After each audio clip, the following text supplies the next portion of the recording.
ఏకాదశి చాలా పరమ పవిత్రమైన రోజు ఏకాదశి. అందుచేత ప్రధానంగా ఈశ్వరుని ఆరాధన చేయాలి. అలాగే విష్ణుమూర్తిని కూడా ప్రధానంగా ఆరాధన చేయాలి. ఈ యొక్క విష్ణుమూర్తి ఆరాధన చేసిన వారికి సమస్తమైనటువంటి కష్టములన్నీ కూడా తొలగి విష్ణుమూర్తి యొక్క అనుగ్రహం లభిస్తుంది. కావున రేపు ఏకాదశి పర్వదినాన్ని పురస్కరించుకొని చక్కగా విష్ణాలయానికి వెళ్ళి విష్ణుమూర్తిని ఆరాధన చేసి చక్కగా విష్ణాలయాల్లో ప్రదక్షిణాలు చేసి తులసిపత్రి కానీ లేదా పండు కానీ ఫలము కానీ విష్ణుమూర్తి సమర్పించి ఆ యొక్క విష్ణుమూర్తి నమస్కరించినట్లయితే మనకున్నటువంటి సమస్తమైనటువంటి దోషములన్నీ కూడా తొలగిపోయి చక్కటి ఆయుర్దాయాన్ని చక్కటి ఆయురారోగ్యాన్ని విష్ణుమూర్తి మనకి లభిస్తాడండి.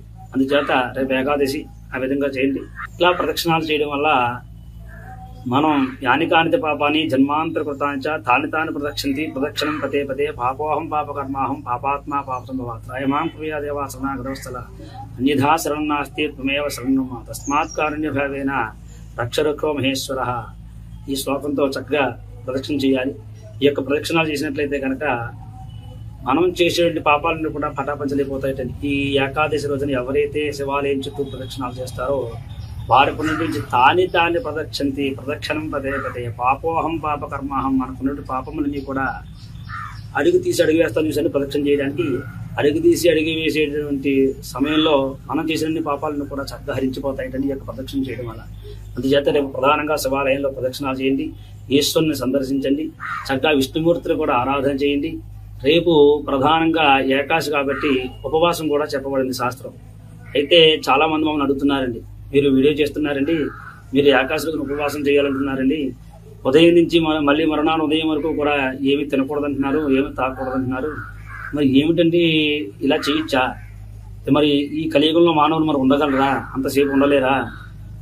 మనం ఆరోగ్యాలు చూస్తే అంతంత మాత్రం ఆరోగ్యాలుగా ఉన్నాయి కదా, ఏమిటని చాలా మంది మమ్మల్ని అడుగుతూ ఉన్నారు. అయితే పూర్వం ఏం చేసేవారంటే చక్కటి ఆరోగ్యంతో ఉండడం వల్ల ప్రతి ఏకాదశికి ఉపవాసం చేసేవారు. అట్లా ఉపవాసం చేయడం వల్ల వారికి ఆరోగ్యం ఇంకా మెరుగుపడేదండి అట్లాంటి ఉపవాసం చేయడం వల్ల. కానీ మనం ఇప్పుడు ఉపవాసం చేస్తుంటే ఆరోగ్యం మెరుగుపడట్లేదండి, ఇబ్బంది పడుతున్నారు ఆరోగ్యం బాగుండకపోవడం చేత. చేత మనకున్నటువంటి 18 పురాణంలో బ్రహ్మవైవర్త పురాణంలో మనకు చక్కగా ఉపవాసం గురించి తెలియపరిచిందండి. కలియుగంలో మానవులు ఉపవాసం చేయడానికి ఇబ్బంది పడుతూ ఉన్నారు. అందుచేత ఉపవాసం సమయంలో చక్కగా పళ్ళు కానీ పాలు కానీ స్వీకరించవచ్చు, ఎటువంటి ఇబ్బంది లేదని బ్రహ్మవైవర్త పురాణంలో మనకు చక్కగా జరిగిందండి. అంచేత ఆ పురాణాన్ని ఆధారంగా తీసుకుని చక్కగా అవకాశం ఉన్న వాళ్ళు ఉపవాసం ఉండండి, ఉపవాసం ఉండలేము కొంచెం ఆరోగ్యం సహకరించట్లేదు అన్న వాళ్ళు చక్కగా ఏ పండో ఫలమో తీసుకుని చక్కగా ఉపవాసం చేయండి. అలా చేయమన్నాం కదని చెప్పేసి చక్కగా శుభ్రంగా తినేసి ఉపవాసం చేస్తే ఏమి ప్రయోజనం లేదు. అంచేత ప్రాణం నిలుపుకోవడానికి తినాలి తప్ప మనం బ్రతకడం కోసం రేపు తినకూడదండి. చక్కగా రేపు ఉపవాసం చాలా ప్రధానమైనది. ఏకాదశి రాత్రికి జాగరణ కూడా చాలా ప్రధానం. ఉదయం చక్కగా ఉపవాసం చేసి రాత్రికి జాగరణ చేసి ఎవరైతే శివనామ స్మరణ చేస్తారో, ఎవరైతే విష్ణునామ స్మరణ చేస్తారో వారికి సమస్తమైనటువంటి భోగభాగ్యాలు కలుగుతాయిటండి, చక్కటి అపమృత్యు దోషాలు పోతాయిటండి, ఆయురారోగ్యాలు భోగభాగ్యాలు కలుగుతాయని శాస్త్రవచనం. ఈ ప్రకారం చక్కగా రేపు ఏకాదశి ఉదయం 4:30 to 6 లేచి చక్కగా స్నానం చేసి కార్తీక స్నానం ఆచరించి కార్తీక దీపం పెట్టుకుని ఈశ్వరుని సందర్శించి తర్వాత విష్ణుమూర్తిని కూడా సందర్శించి ఏకకాలంలో ఒకే రోజున శివుణ్ణి విష్ణుమూర్తిని ఆరాధించడం వల్ల మనకి శివుడి యొక్క అనుగ్రహం తర్వాత విష్ణుమూర్తి యొక్క అనుగ్రహం ఈ ఏకకాలంలో మనకి లభించడం చాలా పుణ్యఫలప్రదం. అందరూ కూడా గమనించి ఈ ఆకాశం సద్వినియోగం చేసుకుని చక్కగా ఉపవాసం ఉండి జాగరణ చేసి శివాలయంలో ప్రదక్షిణ చేసి వారికి తగిన విధంగా చక్కటి దానం, శాలిగ్రామ దానం కానీ దీపదానం కానీ వస్త్రదానం కానీ ఏదైనా వాళ్ళ యొక్క అవకాశాన్ని మేరకు చక్కగా దాన ధర్మాలు రేపు చేసుకోవడం వల్ల విశేషమైన ఫలితం వస్తుంది.